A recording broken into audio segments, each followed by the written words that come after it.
you for joining us today. I think we're just waiting for a few stragglers to come in from the waiting room, and we'll be able to get going very soon.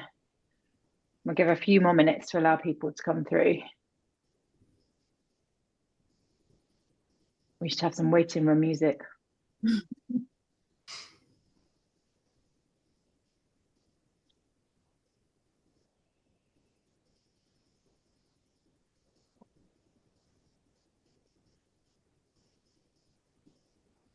Okay, so while we're waiting for a few more people to join, I'll start with a bit of housekeeping. First of all, to make you aware that this event is being recorded, and we will be publishing that recording and sharing it with people who are unable to make today. So please do turn your camera off if you don't wish to appear in the recording. It would also be very helpful if you could update your profile name on Zoom to say your name and the organisation you're representing today.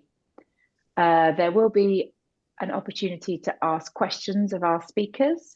We're looking forward to a really lively discussion after the presentation. So if you could post questions in the Zoom chat box, either to everybody so we can all see or directly to Poppy Hull, then we'll make sure that we can get through as many of those as possible at the end of the presentations for our discussion section. And if you've got any queries or questions following on from this meeting, then please don't hesitate to contact Poppy, and her email address is just at the bottom of this slide now. So how are we doing for numbers? Do we think that's about 11:05? I think 5 minutes is a good grace period to allow people to come in. So why don't we get going? Thanks very much for everybody attending today. My name's Catherine Severi. I'm the Chief Executive at the Institute of Alcohol Studies, but another part of my role is to chair the Alcohol Health Alliance Communications and Advocacy Group. I'm really pleased to welcome two excellent speakers today, Dr. Alex Barker and Nathan Critchlow.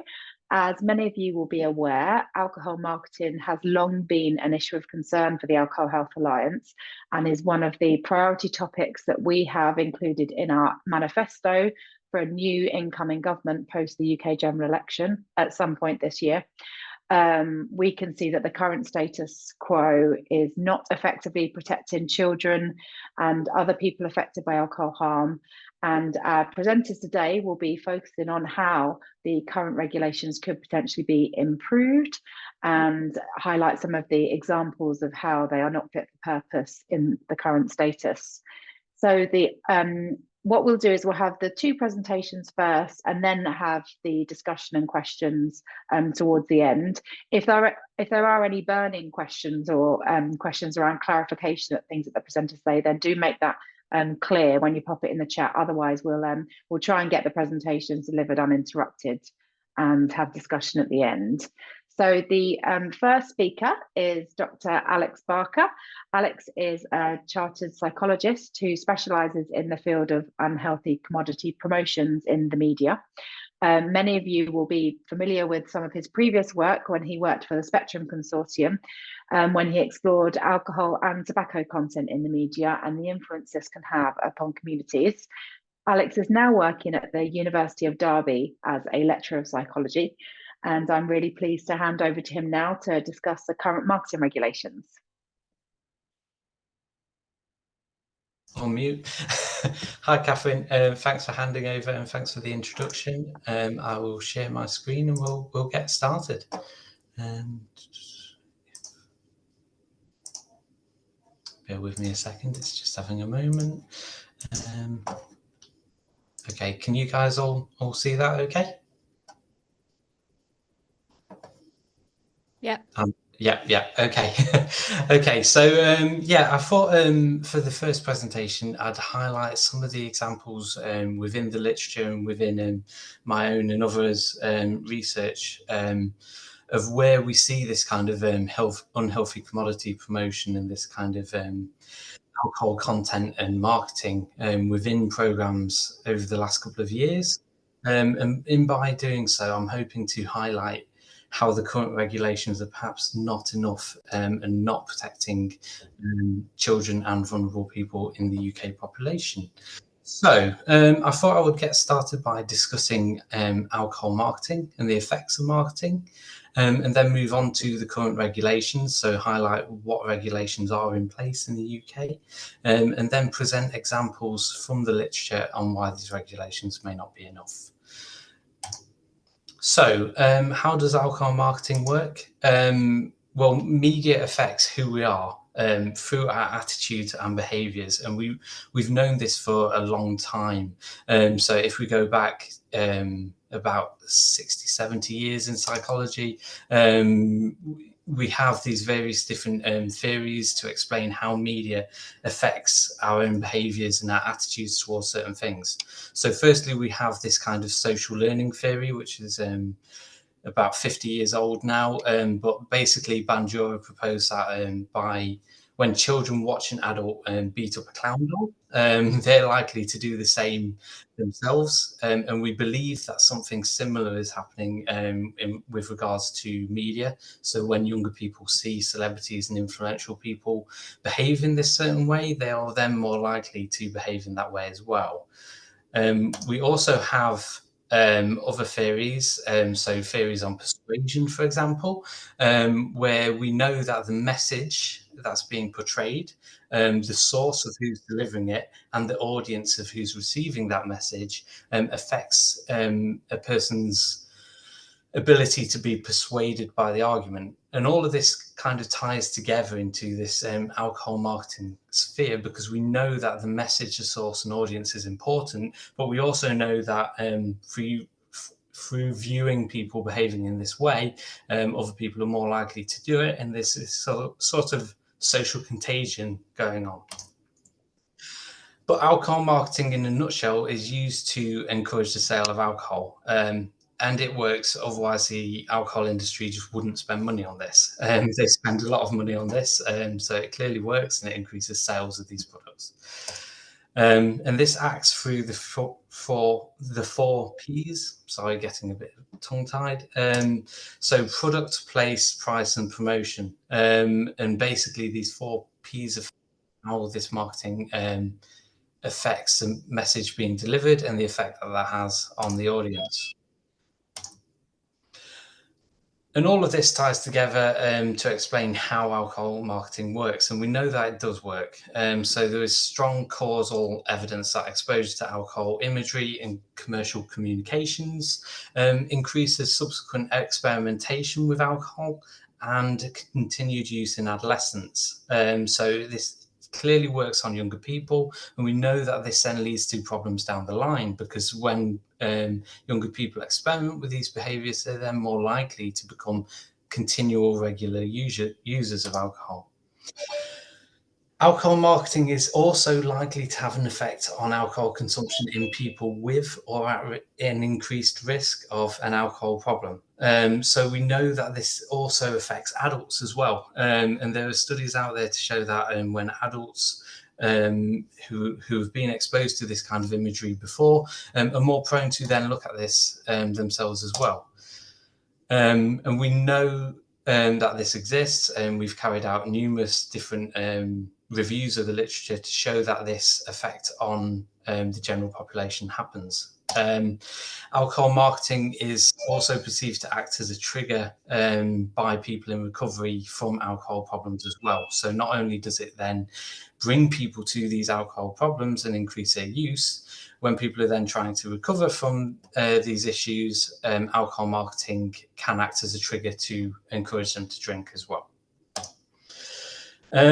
So there are regulations to try to prevent this harm. And I'm going to mainly focus on the Ofcom regulations. So throughout this presentation, I'm mostly going to be using examples from British broadcast TV and on-demand TV. But in a nutshell, there are two broadcasting codes and guidance from Ofcom which affect UK TV. This is the UK Broadcasting Code, which says that alcohol must not be featured in programmes made primarily for children unless there is strong editorial justification, must not be condoned, encouraged or glamorized in programs likely to be widely seen by children, unless there is editorial justification, and must be generally avoided, and in any case not condoned, encouraged or glamorized in any programs broadcast before the watershed, unless there is editorial justification. And I repeat editorial justification 3 times in that summary of that code, because that's something that I will be coming back to later on. There is also on-demand services program guidance as well, which I will be coming back to as well later on. In the UK as well, we also have the Advertising Standards Authority, which have their own code of practice around when alcohol adverts should be shown. And in a nutshell, they say that they should be used in a socially responsible manner. So not encouraging over drinking or encouraging dangerous behaviours with drinking. And we also have the British Broadcasting Film Classification, which assign age ratings to films and movies in the UK. And they have recently updated their guidance. But to summarise and paraphrase that guidance, alcohol in films made primarily for children may affect the age rating for the film. But the key word there being may. So it doesn't necessarily mean that a film that features a lot of alcohol or alcohol promotion or brands will receive a higher classification. And we know through previous studies that films featuring alcohol content branding can receive a low age rating, and potentially exposing younger people to that content. So I said there that I'd focus on broadcast TV today. So what do we know about this and how much is shown? And I'm going to take you back in time to some research that we did looking at broadcast TV from 2015. And this is the latest large-scale study that we have looking at this. But we know that despite this broadcasting code and how alcohol content should be generally avoided and not featured in programs made for or seen by children, alcohol content is surprisingly common on UK TV. So alcohol content in our study featured in about 50% of all programs and almost 50% of all advert or trailer periods between programs. And when you think about it, this wasn't that surprising when you consider what programs are on TV. So we have an image here from EastEnders in the Queen Vic. So when you think about your soap operas, these are usually featured in a pub. There is a lot of alcohol that's being shown. But what did surprise us was the fact that the majority of alcohol content occurred before the 9 p.m. watershed. So when children are likely to see this. And in the broadcasting code, it states that alcohol content should not be condoned, encouraged or glamorized in programs likely to be widely seen or accessed by under 18s. Now, the 9 p.m. watershed is there to protect children from seeing this content, but despite this, there was a lot of content before that time period. We also found that branding was quite common in programs. So three brands, Heineken, Corona and Foster's, accounted for almost half of all alcohol appearances. So there's a lot being shown. And just to give you another example there, we also saw this in some programs that you wouldn't expect. So the Great British Bake Off. But these findings were virtually unchanged from an earlier analysis from 2010, showing that this is quite a consistent thing, that there's a lot of alcohol being shown on UK TV. Now, I did mention there soap operas, and when you think about this does make sense. So soap operas are made to reflect British life. But these often involve a pub. And when you think about it, soap operas, your classic soap operas, so EastEnders and Coronation Street, have been around for a long time, where perhaps the pub was the main communal area of a community. So again, we have an image of the Queen Vic pub, but we also have the Woolpack from EastEnders. And we know that through looking at this through different time periods, we can see that the changes within these programs possibly reflect social norms within our society. So we looked at some episodes of 5 common soaps in the UK in 2018 to 2019. And again, we were finding that within soap operas, there seems to be this large amount of alcohol content. So alcohol was appearing in 95% of all episodes of the 5 soap operas that we looked at across a year period. And this resulted in a lot of impressions to the UK population. Now, what I mean by impressions is that this is seen by members of the UK population. So this resulted in 2.1 billion times that alcohol was seen by the UK population, including 113 million to children, which just goes to show that these regulations aren't necessarily preventing young people from being exposed to this content, because children watch this at peak family viewing times when their parents might be watching it. Now, what concerned us through this study was that brands were sneaking into these soap operas. So you can see here that there are certain brands which were finding their way into these programs. Now, according to the Ofcom Broadcasting Code, product placement is prohibited on UK TV. But despite this, we were seeing that brands were finding their way in. And according to the code, brands can be included in programs as long as they are used as props and that no money changes hands between the supplier and the program. Now, what we found strange here was that the program was quite keen to use quite generic alcohol bottles, but then there were actual genuine brands which were being featured alongside these bottles, which just goes to show that props can be used, but brings into question why genuine alcohol brands were being shown alongside them. So we question whether they are being used as props, which they possibly are, and perhaps this is just an oversight from the program makers, or perhaps they're getting around this by kind of taking advantage of this editorial justification clause within the UK, within the Ofcom Broadcasting Code. So because these soaps are focused around a pub or a bar, alcohol content is probably allowed through editorial justification as it's part of the program. But we do have concerns about the use of props within these programs. Now, as I said, soaps reflect changes over time, and it reflects UK culture. But we know that UK drinking culture has changed over time, and perhaps pubs aren't as such an important part of the community as they once were. So, in some research which was published earlier this week with a group of colleagues, including Nathan, who's talking later, we were managed to look at soap operas throughout different periods over the last 20 years. So we were able to look at 2002, 2012, and 2022 to look at whether these soaps are reflecting these changing British culture. And once again, we found that alcohol was surprisingly common in soap opera episodes. But whilst this seems to be decreasing over time, alcohol content was still appearing in 20% of intervals from 2022, showing that this is still a big part of the programme. Interestingly, there were changes into where people were drinking within these soap operas, and there was a move over time between drinking in the pub to drinking in the home context.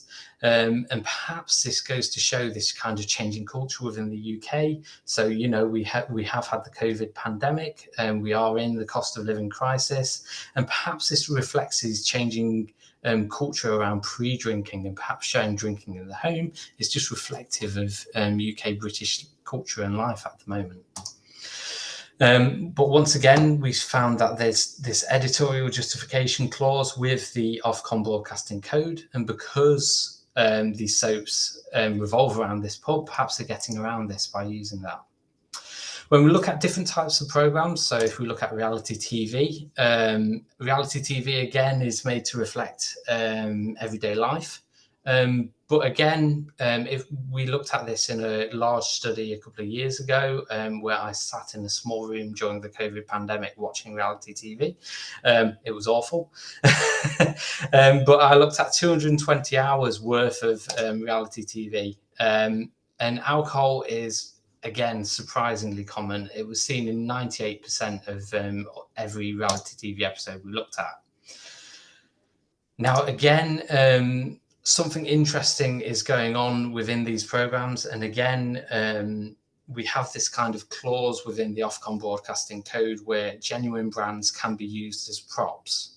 But it's very hard to know whether they are being used as props or whether money has changed hands or not, or whether it is an oversight by the program makers.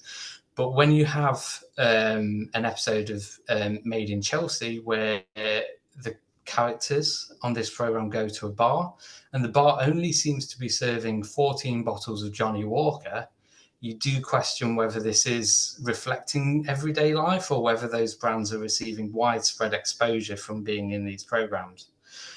Once again, this was widely seen by the UK, including children. So it's promoting alcohol brands to children. And because of this, this clause in the Ofcom broadcasting code around the use of props, potentially this is allowed. It's very hard to prove otherwise. So moving on to another example of this, so Christmas adverts. Towards the end of the last, a couple of years ago, I got interested in Christmas adverts because all of a sudden we reach November and alcohol seems to be everywhere. So way back in Christmas 2022, we started looking at alcohol adverts shown on TV and adverts shown at that time. And we found that there's a lot, and there does seem to be this proliferation around the Christmas period. And the worst offender of this was Guinness at the time, which kind of marketed itself based on that seasonal event of Christmas. So here we have an example of Guinness jumping on that bandwagon. But interestingly, we also saw that alcohol played a large part within adverts for other things. So a good example of this was the Christmas advert, which here we have examples of the last 3 years worth of Christmas adverts for Tesco's, where alcohol is a major player within these adverts. And it's kind of highlighting this fact that you can't have Christmas without alcohol.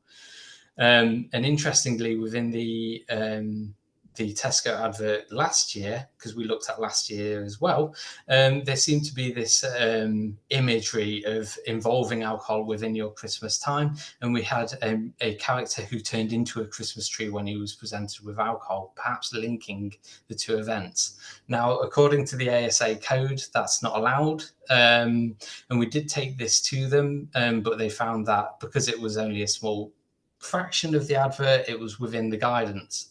So again, you kind of have this kind of the guidance and codes are there, but there seems to be some flexibility in how they are applied. Despite this, we were able to go to the supermarkets and say that, you know what, alcohol is really harmful. Perhaps you should be using less. And some supermarkets did get back to us about this and were quite positive about this. And we did see that over time, there does seem to be a reduction in the amount of alcohol content being shown within Christmas adverts. So perhaps this is down to perhaps educating the people who are making these adverts. So perhaps through educating these supermarkets about alcohol harms, we were able to reduce the amount of content being shown. Which just goes to show that perhaps the regulations are there, and the regulations can be great, but also perhaps we need to educate people on these issues.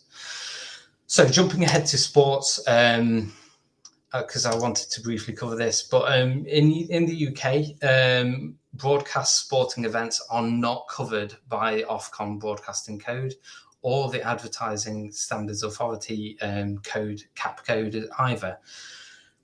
They are not within each code's remit.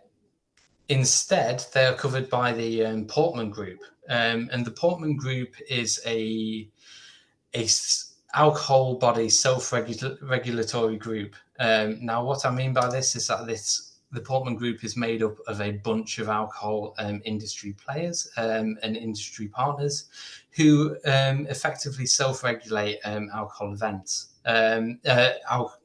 Sporting events and alcohol advertising. And their code states that a certain proportion of the audience needs to be over 18. So despite the fact that there might be large numbers of younger people being exposed to alcohol marketing through sports, as long as the larger proportion of the audience is over 18, it's fine. So within this sphere, we have this kind of program being shown on broadcast TV, which isn't covered by an independent regulatory body, which perhaps highlights a potential problem in the UK. So we know that there is a lot of alcohol being shown within certain sporting events, and I'll use a few as an example. So within F1 alcohol marketing, there's a lot of this that takes place. So approximately 50% of all Formula One programs, it features alcohol marketing, and this is mostly through billboards around the track. And this leads to large, widespread population exposure to this, including children. Interestingly, we see these kind of different marketing tactics within this sport, which I will get to in a minute. So the Heineken Red Star being featured as a CGI feature on the track, and zero alcohol, no and low alcohol alternatives being promoted on the track as well. Interestingly, in this example, no and low alcohol brands were featured in 2017, but then in 2018, they'd vanished for the full strength alcohol product, perhaps representing some sort of corporate social responsibility. Within the Guinness Six Nations, we see similar things. So it's called the Guinness Six Nations because Guinness is basically everywhere. But within the 2019 tournament, we saw a lot of Guinness alcohol marketing everywhere, and this led to widespread exposure in the UK. Nathan has continued work in this area, and we do see that this continues to happen, and this proliferation of this branding still occurs.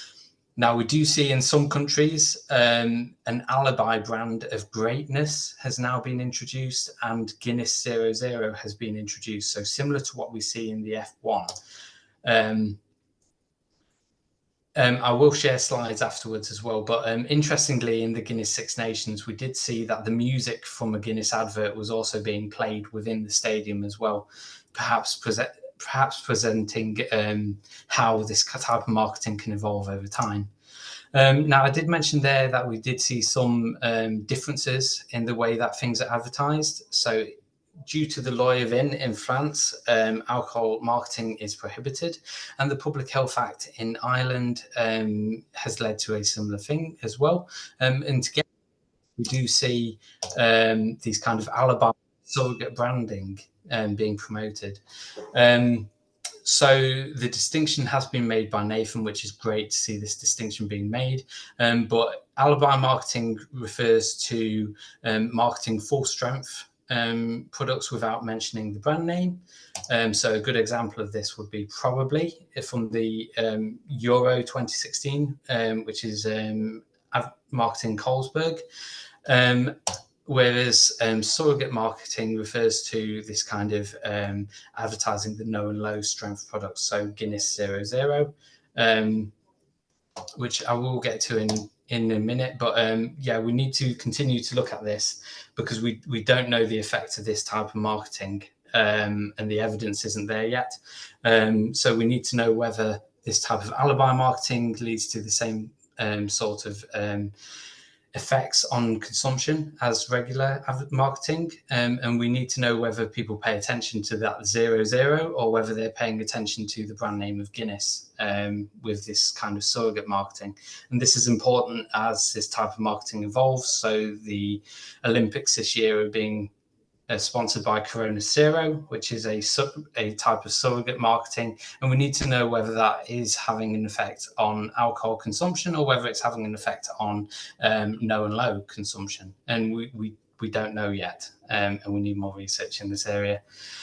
Just to kind of finish off with on-demand programs. So we know that there are differences in regulation between the different on-demand streaming services, which makes this regulation area so interesting in the UK. So there are differences in regulation between Amazon and Netflix. So Amazon is covered by the UK Broadcasting Code, so the Ofcom Broadcasting Code. whereas Netflix is based in the Netherlands and is based by a European alternative. The difference being that the Ofcom broadcasting code specifically mentions alcohol, whereas the European one doesn't. So you would expect to see that perhaps there's a slight difference in these services. Now, when we looked at this way back in 2018, we found that there was no difference at all. There seems to be more alcohol content being shown on streaming services, but there's no difference in regards to the different amount through the different services, which suggests that perhaps the Ofcom broadcasting code wasn't being as strict as it could be. Now, we know the regulation of streaming services has changed over time, and I will get to that in a second. But I thought I'd mention a more recent example of where we see this kind of alcohol marketing through streaming services. So recently, The Kardashians has become quite popular on Disney+. So we looked at season 2 after reports that this season was a large advert for alcohol. And we found that there was alcohol in all episodes of this season, but there was only branding in 6 episodes and only for 23 intervals, which you might sound quite small. But Kendall Jenner owns 818 tequila, which she's wearing in this screenshot. And we noticed that throughout this season, it seemed to be one large launch party for 818 tequila. And it was almost as though they were using this program to launch their product. So 818 tequila was seen 65 times in only 17 one-minute intervals. So every time it was featured multiple times on bottles, on clothing. It was mentioned. It was a large part of the program. Now, compared to other brands within the program, this brand seems to be receiving prominence. So it far outstrips any other brand within the program. And would you know it, within a couple of months of the program coming out, Kendall Jenner then launched 818 tequila within the UK. I mentioned this example because this seems to be an example of a celebrity using their influence and their own TV program through streaming services to launch and promote their own alcohol brand, which is potentially quite concerning. Now, how did they do this? You might be asking, well, what about product placement and what about the Ofcom broadcasting code? Well, it's allowed. So Disney Plus is not covered by the Ofcom broadcasting code, and I alluded to this earlier. So in the UK, Ofcom have launched their on-demand program service rules and guidance, which under Rule 14, the prohibition of product placement and exemptions, it states that product placement of alcoholic drinks is allowed, but it must not be aimed specifically at persons under the age of 18 or encourage a moderate consumption of such drinks. Now, this seems to open the door for this type of alcohol marketing. If I was marketing my own product, I'd market it on a streaming service because it seems to be okay. But this just highlights that in the UK, there seems to be differences in the regulation, depending on whether this is broadcast or whether it's streaming, and it's not allowed on one, it's allowed on another, which potentially just to say, sorry, just doing a quick time check, Alex.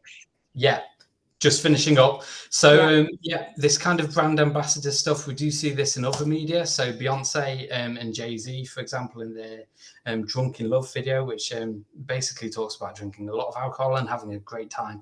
But Jay-Z is a brand ambassador for Ducey, and it's heavily featured within the video. So he's holding a cup of it and it's featured within the lyrics. So we see this kind of brand ambassador stuff happening within the media time after time. And this is through YouTube. It's not covered by Ofcom. We also have things such as the Wetherspoon games, which might feature on social media and might then influence people's own behaviors. We have advertisements for alcohol, which isn't specifically covered through the Ofcom regulations of social media. So this is for Hello Kitty wine, which I'm not sure who that's for, because that seems to be aimed at children. And we also have, if you're watching the Eurovision this weekend, here we have Conchita Wurst advertising Baileys. And again, we have this kind of corporate social responsibility. So highlighting the fact that they're using video descriptions and audio descriptions for people with visual and sight problems. So kind of hiding behind that, but also selling Baileys. So yeah, what's needed? Strong, consistent international regulation. The current regulation isn't enough, and we see time after time these things slipping through the cracks. We need consistent regulation which covers different forms of media, is independent, has consistent rules, prevents cross-border marketing, so international marketing, and moves with the times as well as these new media presents themselves. The WHO European Framework for Action on Alcohol, which was introduced a few years ago, has some ideas about how to do this, and I will share the slides afterwards. But perhaps we need to be looking at this type of thing and bringing this into the UK. Or we need to look at ways to reduce the effectiveness of alcohol marketing, and I do think that there needs to be more research exploring that and putting that into place. Okay, so a lot of references. Thank you for listening, and I will stop sharing because I think I've overrun. Thanks, Alex, so much. That was incredibly interesting. I think, yeah, for that reason, we're all being gripped. So I've taken our eye off the clock somewhat. So without further ado, I'll quickly introduce our second speaker, Dr. Nathan Critchlow. Special thanks to Nathan for stepping in at the last minute, because I'm afraid that our speaker that we had arranged to present today, Michaela Jones, isn't able to attend today, and she does send her huge apologies and huge thanks to Nathan for filling her boots. So many of you will know Nathan's work. He's a Griffith Edwards Academic Fellow for the Society of the Study of Addiction, and that's based at the Institute for Social Marketing at the University of Stirling. He has published numerous reports on the impact of alcohol marketing and frequency of alcohol marketing, and is a long-standing friend of the Alcohol Health Alliance. So thanks so much, Nathan, for presenting today. I hope we'll have time at the end for some good questions, but so please do submit questions via the chat if you'd like us to address them. Thank you. That's great. Thanks very much, Catherine. I'm going to assume, if nobody tells me otherwise, you can see a slide deck now up in front of you. And Catherine, please just keep me to time to make sure we have a little bit of time for discussion at the end. But I'll try and go through things as quickly as possible. Yeah, thanks to the AHA for inviting me to come to speak today. I think this is probably the first time I've ever spoken at such short notice, so this is going to be an adventure for both me and everybody at the webinar, but I'm sure some of the content will contribute to the topic. Very quickly, declaration of interest. I work at the University of Stirling. I used to be on the board of directors, Alcohol Focus Scotland. I've conducted research and consultancy for a range of charities and NGO on alcohol marketing research, and no funding from either the alcohol industry or the related bodies to declare. So in this sort of 15-minute whistle-stop tour, I'm going to try and cover three main things. The first of these is about understanding the nature of alcohol marketing and some key take-home messages around that. We'll then talk briefly about understanding the impact of alcohol marketing, both the impact that it has and how it reaches that. And then hopefully at the end, have time to talk about the different options that are available to control alcohol marketing and what the evidence currently tells us about those things. Just the main key take-home points about the nature of alcohol marketing. The first is that it's really big business. This graph here shows you the estimated global advertising spend for a number of big alcohol companies in 2017 from this paper from David Jernigan and Craig Ross. As you can see, companies like AB InBev, who own Budweiser, spending in excess of £6 billion on alcohol advertising in that year. And similarly for the other companies as well, they're spending in excess of around about £2 billion. And you can see how the spend of a company like AB InBev compares to something like Coca-Cola, a major producer of soft drinks as well.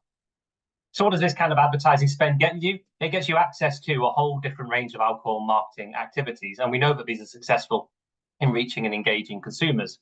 On this graph, what you have is the proportion of adults, and I'm using data from Ireland because it's both recent and we don't necessarily have the same data for the UK. This shows you a percent who recalled seeing alcohol being marketed through all of these different activities in the past month. I think it's really interesting, both the breadth of activities that people recall seeing alcohol marketing through. I think it's also interesting that at the left-hand side, you can see that for some activities, such as special price offers, television, very relevant to what Alex was talking about, sport and event sponsorship, the levels of awareness are pushing above 2/3 up to 3/4. And even with the activities put to the far right-hand side of a graph, where you've got the lower levels of awareness, things like cinema and catch-up and streaming, you're still seeing somewhere between about a quarter and a third of people seeing these alcohol activities in the past month.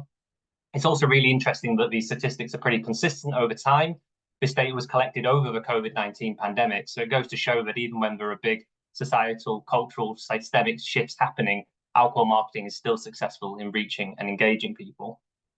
We also know that alcohol marketing reaches young people, so this is a similar graph interpreted in a similar way, but this time it's the proportion of adolescents aged 11 to 19-year-olds in the UK who recalled seeing alcohol being marketed through these channels in the past month. Pretty similar interpretations to the last graph, so you can see that just between 50 and 60% recall awareness of things like TV and special price offers, and even when we get down to things like competition and prize draws, we're still looking at something between around about 15 and 25% recall seeing it in the past month, despite this majoritively being an age group for whom they should have very, very low levels of alcohol marketing awareness. So we can see that it reaches engaged people through a whole range of different activities. But it's important to reflect on that actually just how alcohol marketing reaches consumers is only one part of the story. It's also really important to consider what messages it presents when people are exposed to that marketing. And this is where the concept of branding comes in.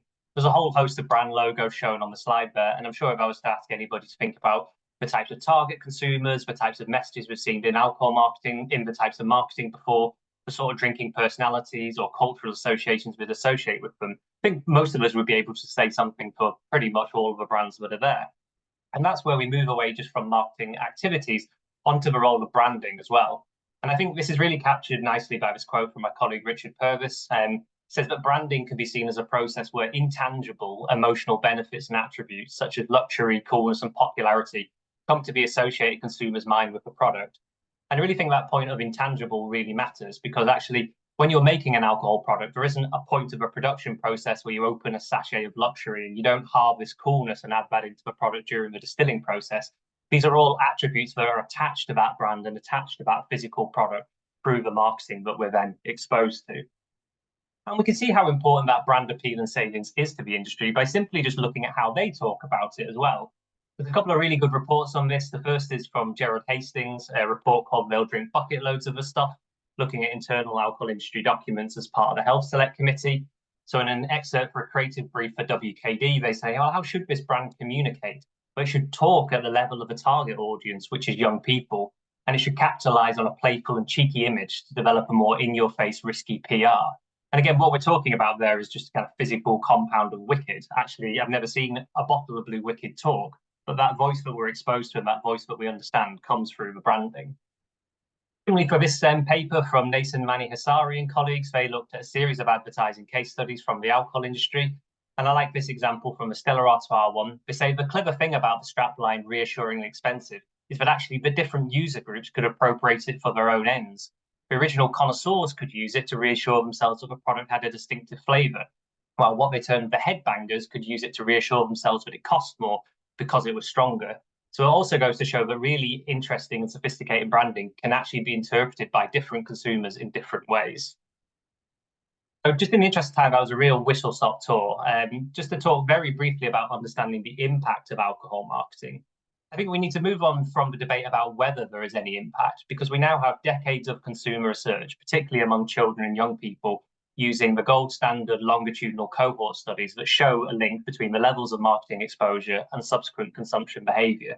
So that systematic review from Jernigan say that young people who have greater exposure to alcohol marketing appear more likely to subsequently initiate alcohol use if they weren't already drinking, or engage in binge and hazardous drinking if they were already drinkers. And a recent paper from Sargent and Baber using something called the Bradford Hill criteria, taking together all the research that's out there, said actually that research literature available is consistent with the judgment that the association between alcohol marketing and drinking among young people is causal. We don't have as much evidence academically for the impact of alcohol marketing on adults. This isn't because we have lots of research showing it has no impact. This is more just a case that we don't have as many studies into adults. But I think that previous paper I mentioned from the evidence that the alcohol industry used themselves to talk about the success of their campaign, they found that using that industry sales data, it presented significant evidence about the effects of alcohol advertising on both consumption and related outcomes, and the mechanism by which it achieved those effects. And the various different types of effects we found were growing market share, stimulating consumption, having a causal effect on consumers, and targeting heavier drinkers, which is where the title of that paper, Recruiting the Heaviest Using Loyalists of Tomorrow, comes from. So just very briefly, I present this kind of whole synopsis of the evidence in a model of alcohol marketing influence. More often than not, what we think about is the impact of these 4 Ps that Alex mentioned before: product, place, price, and promotion. Taking that all together, that's our awareness and engagement with marketing. And more often than not, we're just looking at the direct relationship between that and consumption. That is a valid question, but I would also argue that it oversimplifies the process, because we don't just see marketing and instantly act on the message that's in it. There's a more complicated and sophisticated network of processes going on between that. So when we think about alcohol marketing, we first need to think about the impact it has on all these psychological, cultural, and societal processes that are the antecedents and drivers of alcohol consumption. So things like drinking motives, expectancies, drinking identities, perceived norms, all the way down to neurological responses to the sound and the graphics in the advert and the tactile feel of the packaging. And it's through all of these different mechanisms that marketing has an impact on consumption. But William does already know about that, because he was in the webinar yesterday and he's seen the paper. That's interesting. If William's interested in any more stuff, we'll happily share it. Just to carry on with the interest of alcohol use as well, it's not just alcohol use itself is a kind of an umbrella term for lots of different things, and marketing can influence all of these different aspects in lots of different ways. For example, it might lead to increased frequency of consumption, amount drunk on typical occasions, heavy episodic drinking, or higher risk drinking. Also important to reflect that some people might not necessarily be drinkers, so the impact of marketing might be an initiation pathway into these other consumption behaviours. So other people may either be trying to cut down on their alcohol or decided to stop drinking completely for a variety of reasons, but exposure to those marketing cues may then act as a relapse pathway. Of course, if people are consuming more alcohol, they're then having more exposure to the product, place, the price, and promotion, and therefore you have a feedback loop back into more marketing, and it kind of continues in a circular fashion. I'm just going to rattle through very quickly at the end of this presentation about the options to control alcohol marketing and the evidence that we have. The regulation we often, if you read in the media, you'll see, we're thinking about a change in how alcohol marketing is regulated. And it's important to reflect that that's actually an umbrella term to simplify a range of quite a complex world with a range of different factors to consider. So, for example, regulation can stem from everything from no regulation, where it's more permissive and liberal, all the way up to having fixed bans, which only allow a small amount of advertising, which is perhaps best reflected in this triangle diagram on the left-hand side. It's also important to recognise that there are a load of people involved in regulation, both in the active monitoring and enforcing of it, and in the debates about how alcohol should be marketing and against which barometers and who should do the monitoring and the enforcement. So you can see on the right-hand side there a range of different stakeholders currently involved in the UK market and some of the examples that we have in the UK. And that's notwithstanding some of the public health agencies, etc., as well, who are involved in the advocacy and lobbying for changes in those. So just to talk through the different options, the first option is self-regulation. Very briefly, because Alex already touched on this, this is examples, codes of conduct that are set up by the alcohol and the marketing industry to guide the practice of what they are or aren't allowed to say, and where marketing can and cannot be placed. So you've got examples of the ASA there, the Portman Group, and specific company codes. These typically have stipulations about marketing not being able to claim any links to confidence or popularity, or links with seduction, sexual activity, or sexual success, etc. These mechanisms are mostly complaints-led, i.e. someone needs to complain about the marketing for the investigative process to kick in, and they mostly operate through soft mandates for non-compliance. For example, asking marketing to be taken down, asking various suppliers not to take marketing or stock various products. They're not necessarily punitive sanctions such as fines or penal sentences, etc. It's a very quick critique of self-regulation. Those who advocate for self-regulation would highlight strengths such as the industry, not the taxpayer, pays for it, about those who create the codes having knowledge of the marketing practice, trends and developments. They're very quick to revise and evolve versus legislation, arguments about internalizing ethical marketing behavior, avoiding issues of jurisdictional challenge, and being able to adopt codes that operate on a cross-border basis, i.e. between different countries with different laws. There are a number of limitations. There's an argument that there's a conflict of interest between those who are geared towards commercial goals also being in charge of a regulatory framework. They're not legal processes and sanctions. There's issues about addressing non-compliance among people who are not voluntary members of the scheme. A number of the A number of the decisions have an element of subjective interpretation to them.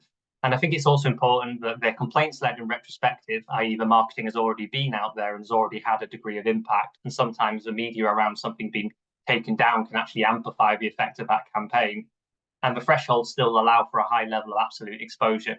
If marketing is not allowed in media if more than 25% of the audience are young people, if 1 million people are watching a TV show, that's still 250,000 young people who would be exposed before there's a breach. The evidence is pretty consistent about self-regulation. I won't go through these in detail, but I think the systematic review from Noel in the top left is the most interesting one. Looking at all the literature, they say the findings suggest that current self-regulatory systems that govern alcohol marketing practices are not meeting their intended goal of protecting vulnerable populations. And I'll circulate the slides afterwards if people want to follow up on any of the other papers mentioned there. The alternative is to have statutory legislations. These are established in legislation, so compliance is legally mandated and the rules are overseen by a government or a devolved statutory body. When people talk about statutory alternatives, there's often a tendency to talk about these as if they're only total bans on all forms of marketing and advertising. That isn't necessarily true. They can be prohibitions on just certain forms of alcohol advertising, for example, banning it on public transport, restrictions on how certain media types could be used, such as watersheds, restrictions on what marketing is allowed to say, or mandating the presence or design of health warnings. And different countries have different conceptualizations of what represents marketing and what represents an alcohol product. I won't go through these in detail because Alex mentioned them, but there's examples such as France's Evian law, which restricts some media, restricts the content, and requires health information. And there's the example as well about Ireland, which has a whole range of different partial restrictions on various forms of alcohol marketing activities that have been phased in, some of which came into practice in the last few years, and some of which are still scheduled to come in. It's important to note that statutory controls don't always have to be national. The UK is definitely seeing a growth in this at the moment, such as the Bristol City Council advertising ban, the TfL junk food advertising ban, and recent moves from Sheffield as well to adopt a similar approach. What does the evidence say about statutory controls? There's not a lot of evidence, but what we do have is broadly positive. So there's evidence that the Norway advertising ban has reduced recorded alcohol sales. There's evidence that Ireland's partial restrictions on alcohol advertising have had some partial effect, particularly on cinema and public transport. And there's more evidence growing about the impact of content controls, in that if you remove the attractive lifestyle features, this reduces the persuasive impact of the alcohol advertising. And if you include health warnings, this both reduces the persuasive impact and it also increases perceived product harm among consumers. I'll just very briefly acknowledge this. This was a systematic review published recently looking at the evidence about whether alcohol marketing should be considered a best buy. I think it's important to take these findings in a broader context, in that the main finding of this is that we just don't have good quality evidence about the impact of statutory controls, not that we have lots of evidence showing that they're ineffective. And if we look to a broader body of literature, such as evidence from tobacco control, we can see that there is a lot of evidence to suggest that these statutory controls would show an effect if they had been robustly evaluated. To briefly touch on this report that colleagues Richard Purvis and other colleagues with me at Stirling conducted, we interviewed a load of stakeholders from 7 countries in Europe that already have statutory controls. We asked them for their recommendations for other countries who are considering them. You can see the full report in detail. It's available open access. But they basically recommended that people be bold, that they be clear, that they build the evidence base, both in terms of advocating for a change in the controls and also building evidence of effect so that they can respond to critics, making sure that they think clearly about enforcement and to make sure they are monitored and enforced, address the alibi and surrogate marketing that Alex talked about, as well as cross-border marketing as well, and gaining public and political support in building that momentum for change. There's also this wonderful figure in that report that looks at some of the facilitators and barriers to achieving this change in marketing regulation, everything from what you need in a national context, also all the way through to what makes a difference at an international level as well. And in the interest of time, I won't go through it in detail, but it is available and we can circulate the link for that. And definitely in the interest of time, I just won't go through this, but again, we'll circulate the slides, which gives you the same strengths and limitations SWOT analysis that I presented for self-regulation. And we'll just leave it there so we have time for at least a few questions. Thanks very much. Thank you so much, Nathan. Really appreciate that. That was excellently delivered. Perfect timing too. Whilst people reflect on whether or not they'd like to post a question in the chat, we have had a couple of comments so far around the evidence threshold and whether or not we do require further evidence to demonstrate that total bans or marketing restrictions will be effective, or whether we should be taking a more precautionary principled approach and demanding that governments take action based on the evidence of specifically what you presented, Nathan, that the volume of spending by big multinational corporations on advertising is a good indicator that it will very likely impact sales. I don't know whether Alex and Nathan, you've got comments on that. Yeah, I'm happy to respond to that in the first instance.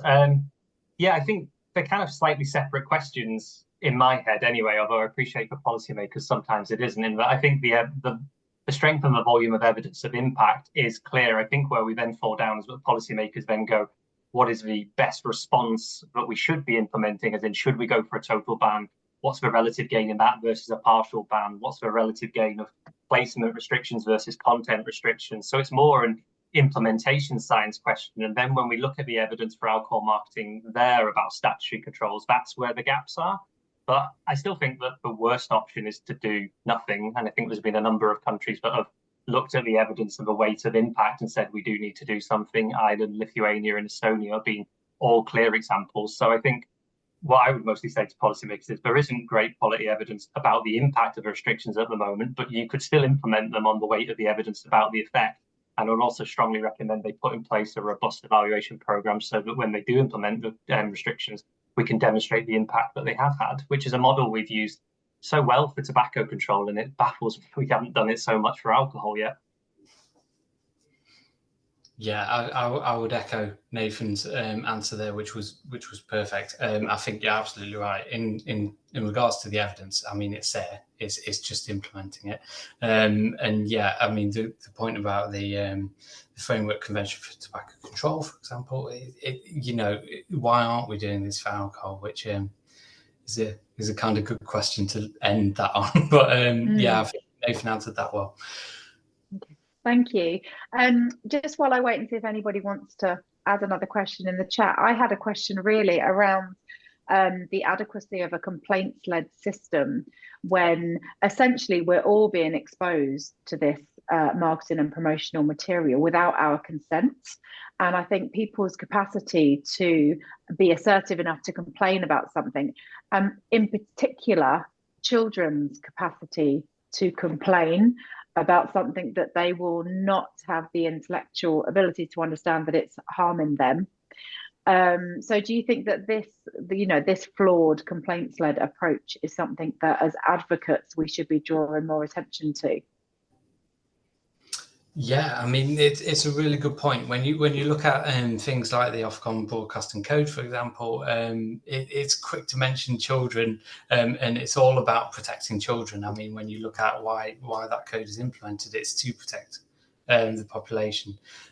But you're absolutely right. Children don't have the capacity or the resources to complain, and it's kind of about being able to recognise and report this on their behalf, which obviously we're only human, we can only do so much. So this kind of complaints based approach, yeah, I don't think it works. And I think when you look at the evidence, it slips through the cracks, and it's going to continue to do so. Yeah, I would just echo what Alex said. I mean, my key thing with the complaint thing is that I just can't get my head around it even being the most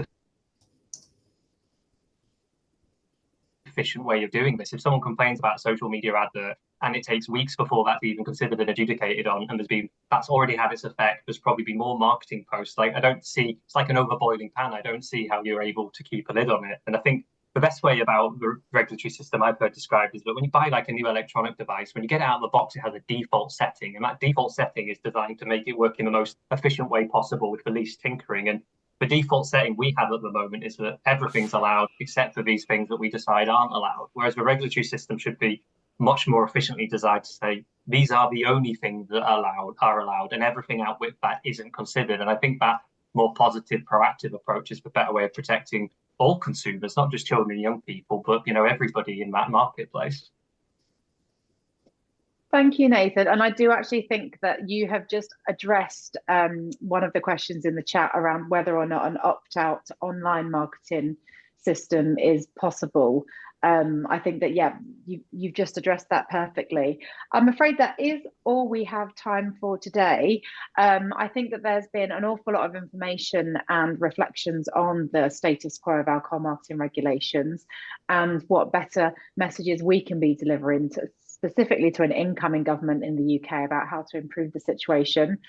Slides will be made available and circulated, and the slides also have the contact details of both Alex and Nathan if people want to follow up with any further questions or any additional questions or suggestions for what the Alcohol Health Alliance can be doing to further achieve our goal, our manifesto aim around getting better safeguards in place to protect people from alcohol marketing, then please do contact us, and Poppy Hull's details will be shared when circulating the information. Thank you again to Alex and Nathan for delivering such excellent presentations. My apologies for being a bad chair and not keeping to time. However, I do think that it was perhaps more important that we heard from our experts today, and then we can continue the discussion throughout the coming months in the run up to the next election. So thanks everybody for attending. It was lovely to see so many of us and have such a great webinar session, and we'll see you at the next one. A date will be announced soon. Thank you.